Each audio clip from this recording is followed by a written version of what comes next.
دی چې کوم خلک اصل وارثان دي دې خلکو، کوم خلک چې اصل مشران دي دې خلکو، هغه خلکو ته به ووټ ورکوو، هغه خلک به راپاڅوو او هغه خلک به موږ ته زموږ حق زموږ په تورشل باندې راکړي.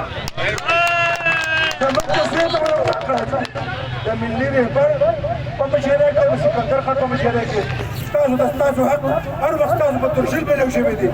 نو پکار دا دی چې په راروان وخت کې تاسو حق وکړئ، ځان ته مساتیاګانې جوړې کړئ، ځان له عزت ورکړئ او د قوم له عزت ورکړئ.